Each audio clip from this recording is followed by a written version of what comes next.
From what the tapes suggest, Ben's phone trip to California in 1974 was all fun, and this contrasts starkly with his later telephone work from 75 through 78, which involved hundreds of hours spent standing at payphones doing historical preservation work, plus making endless inquiries about outdated 1960s New York City routing patterns. But anyway, these were the good times. Here are some more excerpts from the tapes recorded at Barry's house in Van Nuys. First, an extended sample of some of the calls that were going over Barry's phone line during Ben's visit, which actually were all being paid for, since Barry was in the habit of paying for his phone calls and even accepting collect calls from party line girls back in Baltimore. Last month it was $163. Oh, yeah, 104. What? Ben, how much was it? I have a friend over from New York. He says his phone bill's average about $150. I can't believe this. This phone business is so cool. I can't believe it. This what? This phone what is cool? Phone business. How old are you? Huh? You seem younger, really, you do. How old do I sound? You sound, well, by the way that you're afraid to, call this. Well, I just didn't know. I wasn't sure because, Well, what other... in Baltimore don't seem to know about phones. What They don't even know how to use their phones. Wait a minute. What other exposure do you have to telephones besides this? Well, my brother works as a telephone. Really? Do you call, like, the beep line and the weather report? They don't have the beep I line. used to call the beep line, like, maybe a couple years ago when I was, like... Where did you live, though? Where I live? Yeah, In Baltimore. What part, though? Northwest. Oh, so, yeah, you could get it. Seems Right. How could you get it then, Barry? What did you dial for it? 311, It's a vacant, it's a vacant code. Well, what does she get when she dials 311 now? From this area? From the area of Pikeston? Towson. Tell. What do you get when you dial? I'm out of Towson now. Where are you? The Towson number. This is Northwest Baltimore. Are you going to be at this number for a long time or what? Well, this is the only number you can get me at. My other phone was disconnected. That's not what I want to know. I asked you whether you're going to be at this number for a long time. Tonight I will. Well, I'm from Northwest Baltimore. I thought you were from California. Yes, but I have moved away from there about a year and a half ago. He's been in Baltimore. Most of my life. Most of my life. You lived in Baltimore. I tell you, this phone business is so cool. Phone business. Phone business. This phone business is so cool. Phone business is so cool. My other phone was disconnected. My other oh, forget it. Anyway, here's Barry talking on the conference back in Baltimore. Baltimore. Baltimore. Steve, is this a loopy gate out? Yeah.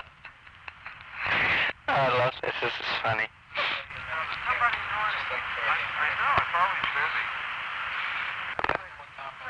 Hello. It was busy, wasn't it? Hey, Michelle. Let me give you my number. It's area code 213.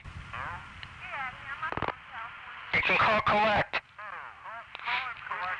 Call me collect. 213 786. No, call collect. I knew that, but he doesn't pay me. Okay, so I'll get to know you. Area code 213 786. I'm not calling collect to a loop in California. It's not a loop. It's my home number. Hey, Steve, tell it's my home number. He's willing to pay for it. Why don't you call him? He's a creep. He's not. That's sunshine. All right, I'm calling. Do you have it? It's 213. Okay, bye. All right, that was the 301-667-9930 to 44. Probably a telephone company conference. Now, this is founded by Steve from Baltimore, who subsequently gave it out to local people. That erased. You're not even supposed to have it on tape, what it is. Well, nevertheless. Why? Everyone else does. That's right, we put everything. Okay, here's my new touchstone pad. First, the unaccompanied. Lucy in the Sky with Diamonds. A musical arrangement on the touchstone by Ben, who engineered the operation of the touchstone modification.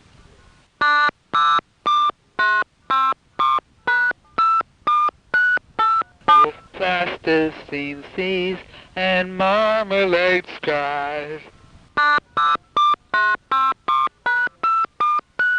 the girl with kaleidoscope eyes. Picture yourself on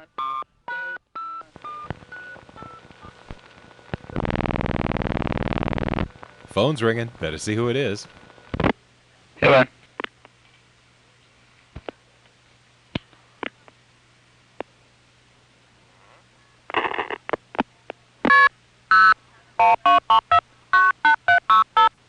Ah, someone's obviously auditioning to be the lead musician on the NBC Monitor jingle.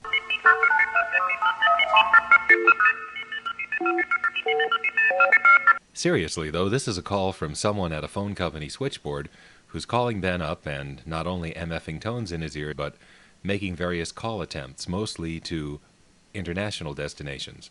And none of these calls seem to go through. The process of making an overseas call is two-stage. First, he has to plug into a trunk, which flashes. Then he dials a 3-digit code, which refers to one of the international gateways.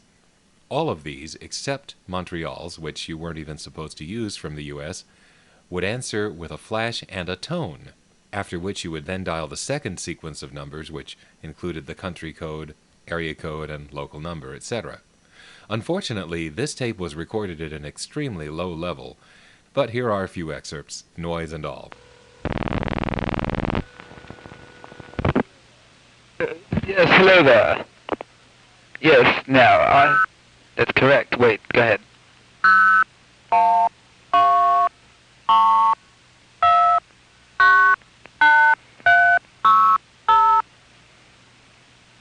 I see you got... Huh.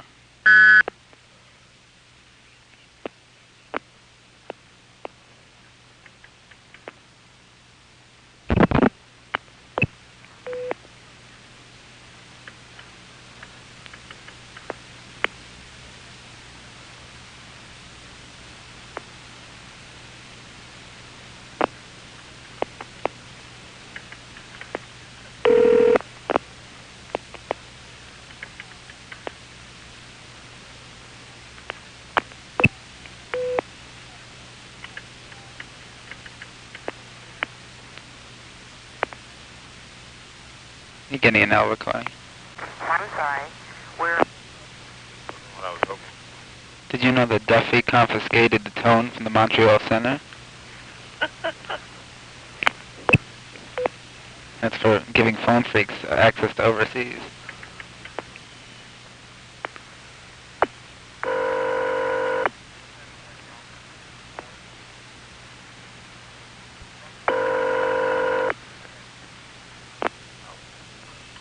Gotta go. Okay, bye-bye. There are two more of these calls interspersed with a call from a party line girl who wants to play Guess Who I Am games. Ben gets rid of her quickly. And by the way, when he hangs up on the party line girl, notice how, with his phone hung up, you can still hear her. That's an attribute of the old network. And there's also a call from me in which I'm playing him a tape. The tape's not included here.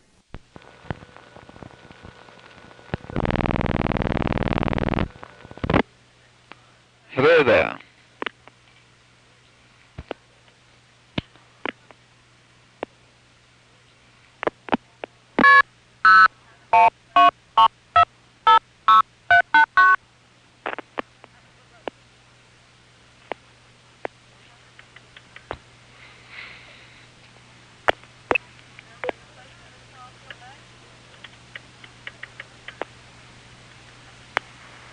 An area code list.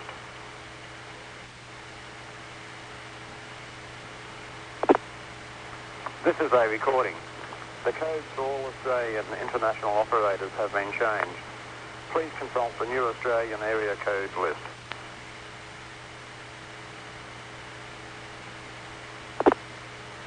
This is a recording. The codes for all Australian international operators have been changed. Please consult the new Australian area code list. Bye. Bye.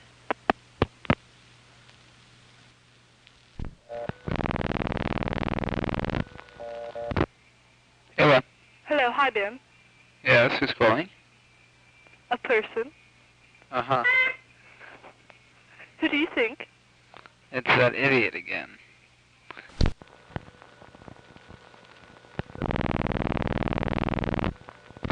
Hello.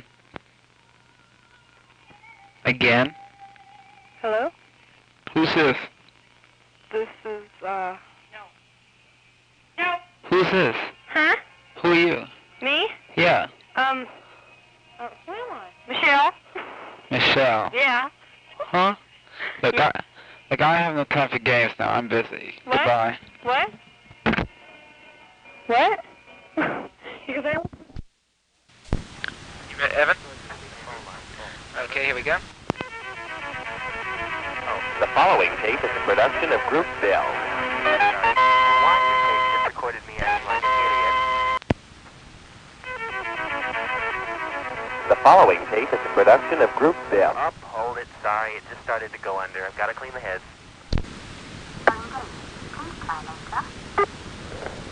Lines from Tunbridge Wells are engaged. Please try later. Lines from Tunbridge Wells are engaged. Please try later. Lines from Tunbridge Wells are engaged. Please try later.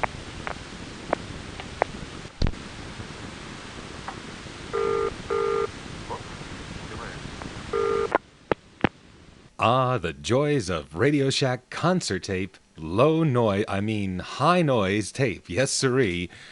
I wish he hadn't done that. But anyway, one thing he also recorded at a low level were a lot of silent calls to official numbers. Now, in California, the official numbers were in the 0000 group, which actually makes a lot more sense than 99, which they used in New York, because 00 is so awkward, so it only makes sense for the phone company to put their official numbers on 00.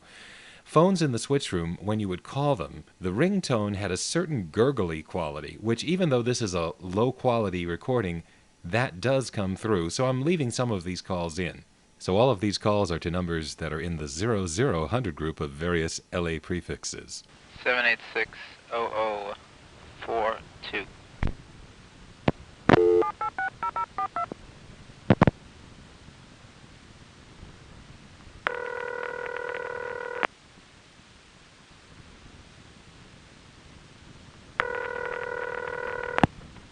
Buildings, Glenn.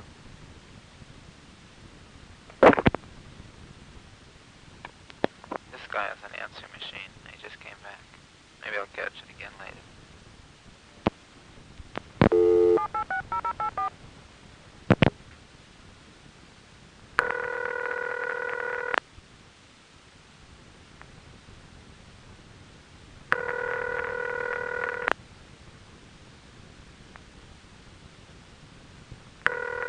Cable.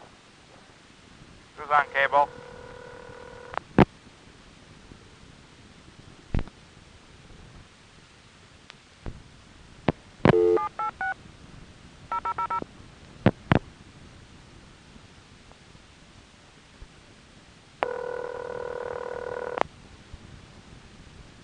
Van Isidros. Hello.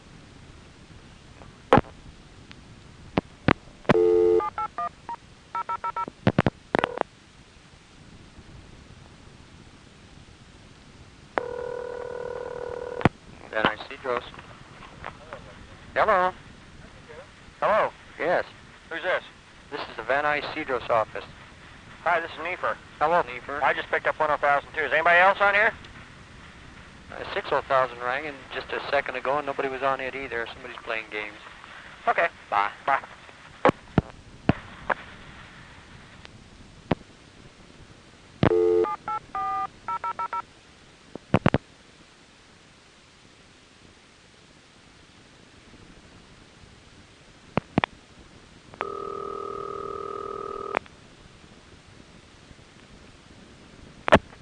Sherman Oaks, Toby.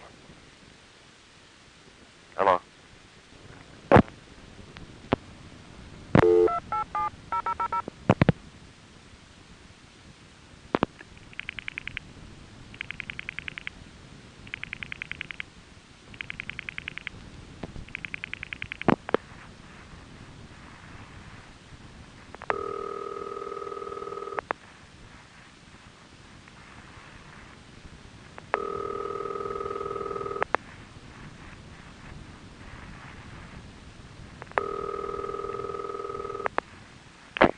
Same cable, this Fred.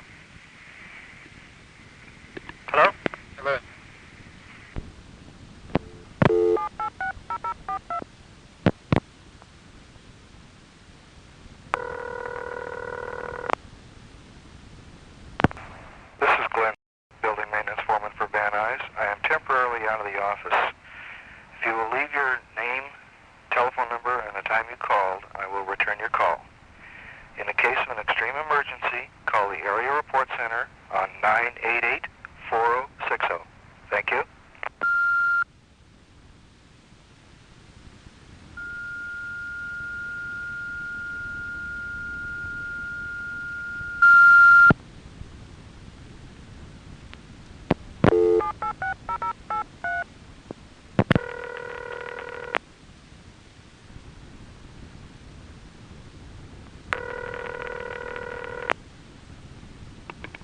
other number doesn't answer.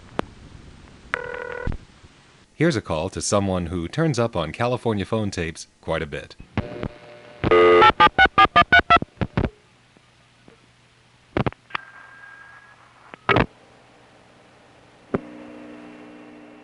Maps to Stars Homes, this is Al Diamond. This is a recording. Please call back between 12 noon and 12:15 p.m.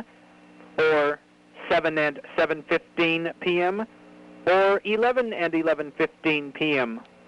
I will take your call personally at those times. If you wish to call at any other time, please dial 1-415-333-39. Now listen to the following very carefully. I do not guarantee to be on the line at all listed times. If by 10 after the hour you still get this recording, then try again at the next listed time.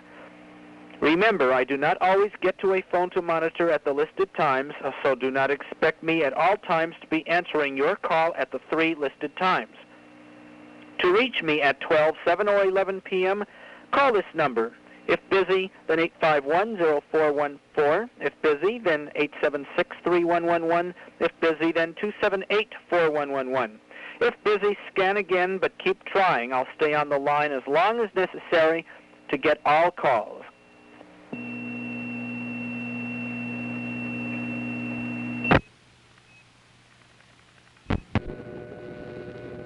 That's the first of many recordings of Al Bernay's phone lines, on which he was known to do various interesting things, usually informational recordings and conferences. I recently asked Mark Bernay what Al was up to this time. Please dial 1-415-333-39. Is that you? My phone number. How dare he give that up? This time it looks like Al is up visiting you. And he set up his phone lines, I guess, so that people can call in and he can talk to them live. He calls down from Oakland. Yes, he had some machinery that he built himself, because there was certainly nothing available on the market back then like this. And it wouldn't have been legal to connect it up to the phone line anyway back then, unless you bought it from the phone company. Anyway, if someone calls his phone number when he doesn't dial in, he had a homemade answering machine that would answer it. When he would dial in on his secret number, that would turn his lines into a loop-around kind of thing, where someone calling up, instead of getting his answering machine, would get him live as a live connection. I would just kind of hang on the line and talk to each person and then tell them to hang up, and they would hang up, and then the next person would call in while he was just sitting there waiting for the call. He did, at other times when he was home, usually, although occasionally he would do it automatically, but usually only when he was home, he did have multiple phone lines, and he would run conferences where people could dial in on his various phone lines and get connected into each other just to chat with each other. Yeah, I've heard tapes of those conferences, and then I've heard all those educational tapes. And so on his phone lines, were the recordings running most of the time? Yes. I know he ran educational tapes. Were there any general themes of the tapes or themes he would come back to? You know, once I moved out of Los Angeles and long distance being so expensive and everything, I didn't really call them that often. So I don't know. He would do a lot of radio station simulation things where maybe education would be one part of it, but then he'd do fake radio commercials and fake IDs of the station, things like that. Oh, yes, I recall KILL Death Valley. Exactly. I think he said there really was one. I forget. I think there really was such a station, or maybe he just made it up because of, like you hear in my phone trip tapes, him always saying, he killed me to death, or I'm going to kill you to death for doing what you just did, or right. Something like that. So that's where the KILL came from. And when he was in the mood for running a conference, most of the time he would run it by hand. He just had a little switchboard, a homemade switchboard, just with, manual kind of old-fashioned telephone switches or something that just had multiple poles as you flipped the switch. And what he would do is he would answer someone in isolation. So a new person rang in, he would talk to them personally and alone just to find out who they are and make sure they're a serious caller and they actually wanted to get in on the conference. And then he would flip them in on the conference, and then he would watch for someone hanging up, and I forget how he knew which line hung up, but somehow he just kind of flipped around to figure out which line hung up, and then he'd release it. And he would just sit there running this by hand for an hour or two a day. He did also have machines that could automatically answer multiple lines and throw people into a conference, but that sort of thing needs to be monitored very closely because even one person goofing off on it will ruin the conference for everybody else. So my memory is they only ran that when he was home and could monitor it in the background and run over there and knock someone off if necessary. And then, as you say, other times of the day he'd run recordings, and that was also with totally home-built equipment. At the time, I say, it was illegal to put anything of your own on the line, and the phone company was starting to give people trouble for doing that. You know, if you're as public as Al was or as I was as running recordings and running things that are well known, the phone company would sometimes call us up and give us a hard time about it. So what we did is we bought these coupling devices to make it legal. Earlier in time, you just weren't allowed to put anything on the phone line ever, or even a physical attachment. You weren't even allowed to buy something that clips onto the microphone, or just anything that touched their precious phones anyway was actually illegal at one time. But by this time, you could put your own equipment on the line if you paid for a monthly special interface device from the phone company that would protect their network supposedly from your horrible, dirty equipment. Yeah, allegedly protect their network. Boy, what a total farce that was. I know. But there were many different kinds of those coupling devices depending on what you needed to do. For what Al and what I actually did, we were supposed to get this model that I have no idea what the name of it or anything was, but there was a model that was several dollars a month that would completely simulate a phone line. So our equipment would think it saw a phone line. It would get ringing, and it would answer, and it would interact with the phone line exactly as though it was actually on the real phone line, but the phone company interface device was actually faking the ring signals. When our equipment picked up the phone line or thought it was, the interface device would actually pick up the real phone line. Then when we hung up, the interface device would hang up the real phone line. So there was no connection other than the audio path between our equipment and the real phone line, except the simulation of it. But that's what we were supposed to have.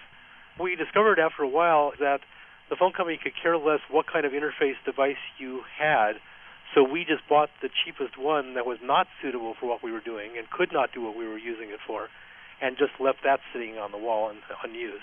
So you just rented it and then didn't go through it? Yes. There you go.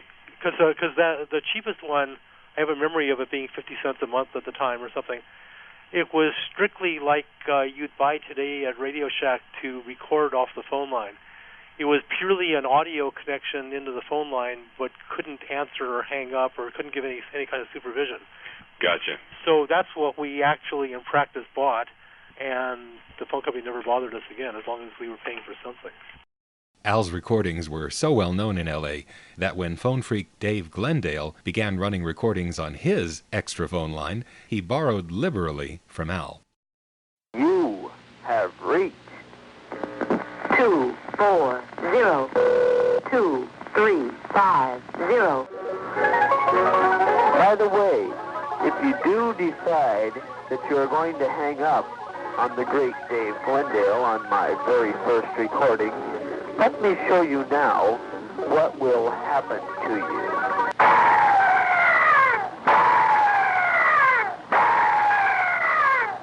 Well, after that, I hope none of you are entertaining the idea of hanging up on me, are you? Well, Al Diamond, how dare you entertain that idea? I'm going to kill you to death. Are you laughing at the great Dave Glendale? I am going to kill you to death.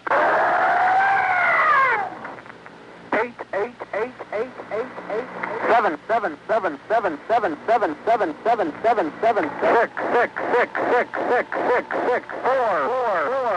Hey, quit advertising on my tape. Be quiet.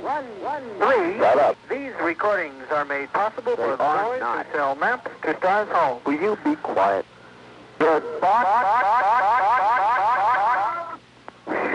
No, that gets rid of him finally. 8, 7, 6, 4, 1, 3, 2. What is Joe Klein, Big Boss Joe, giving out your phone number for? The other Dave Glendale tape that I found was better. It features Dave Glendale as a frustrated electricity teacher who can't seem to get his student to figure out how to hook the wires up right to do such things as, well, mute incoming phone calls so the caller doesn't have to pay, etc., etc., etc. But unfortunately, the sound quality of that one is even worse than what you just heard. This tape is a nightmare. Anyway. N213786, home station. Now for, it's the same office, I don't know if it's the same marker group, 781, coin station.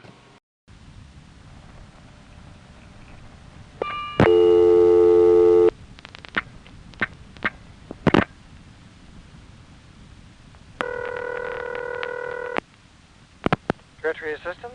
Yes, testing circuits, please release your position. 3-slot coin phones, which had the mechanical coin sounds, in 1974 were becoming more and more rare. Here, Ben takes this opportunity for perhaps the last time in his life to do an impression of the famous Vancouver 1121 operator training recording. Okay. 5 cents, 10 cents, 25 cents. 5 cents, 10 cents, 25 cents. 5 cents, 10 cents, 25 cents. 5 cents, 10 cents, 25 cents.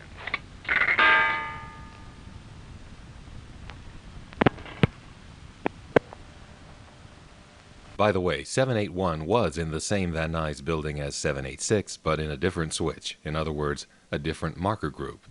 Marker group is a crossbar term. In a large metro area like LA in 1974, there was a complex system of zones with varying charges for local calls depending upon the distance. From coin phones, the charge for nearby local calls was just 10 cents, but that didn't include the entire area. This meant that there had to be a way to collect more than just 10 cents for the longer local calls. By the late 70s, the multi-zone calls were simply handled by the same system that handled long-distance calls. But in Van Nuys in 1974, there was still no long-distance dialing from coin phones at all, and an old-fashioned cordboard was in use. This meant long-distance calls had to be handled by simply dialing 0 and asking the operator to start the call from scratch. But extended local calls used another system called coin zone. Here's how it typically worked.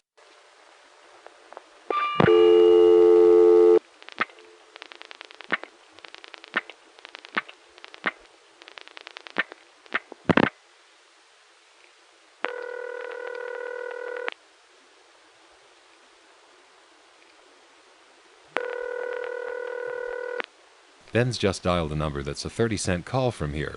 Instead of going to a long-distance switch, we've connected to a special local trunk which has the ability to come up on the local operator cordboard.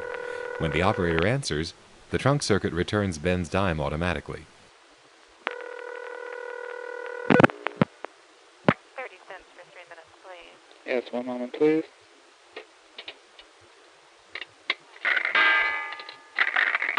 Thank you. Thank you.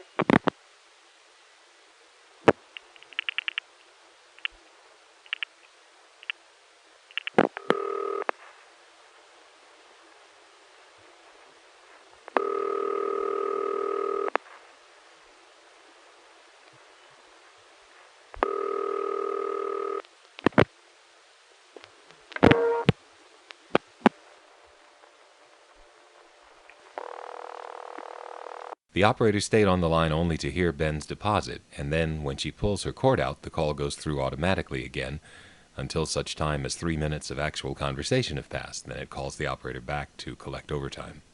Coin Zone is nice because you get to hear the originating office, in this case Van Nuys, using its trunks to the extended local area, rather than concentrating everything through the long-distance switch.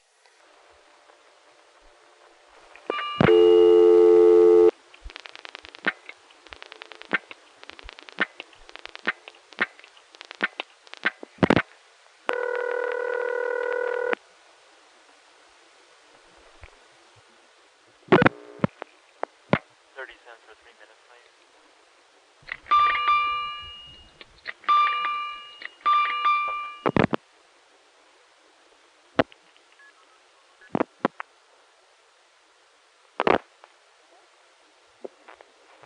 Maps to Stars Homes, this is Al Diamond. This is a recording. By the way, I apologize for the recording quality here.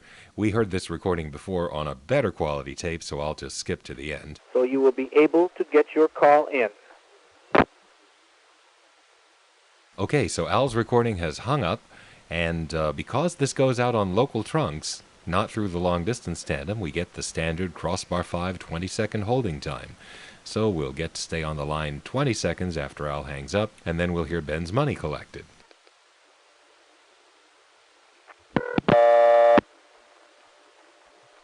The low-tone sound, which is associated with coin collect, is not there for any technical reason to collect the coin.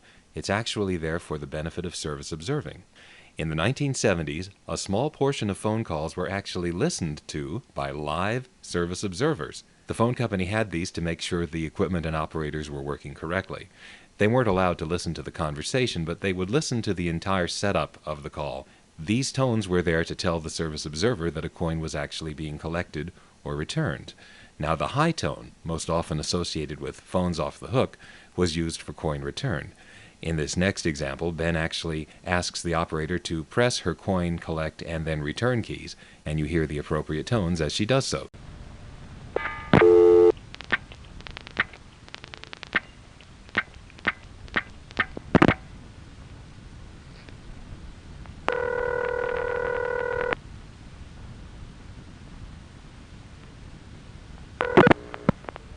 $0.20 for 3 minutes. Operator, collect the coin, please. Testing circuits. Collect it? Yes. Collect again, please. Return, please. Return again, please. Thank you. There are some other tapes of CoinZone elsewhere that are higher quality than this one. I tell you, this tape has required a heck of a lot of editing and filtering for various reasons, mostly that it was recorded at a low level on high noise tape. The last thing Ben recorded from the LA area was this. Call did not go through. Will you please hang up and try again? This is a recording. 21315. I'm sorry, your call did not go through. Will you please hang up and try again? This is a recording. 21315. Well, that's it for Van Nuys. The next stop is on the way back from this trip, a stop in Indio, a GTE area where there's a step that, though it wasn't recorded with the highest quality tape, still has a lot of charm.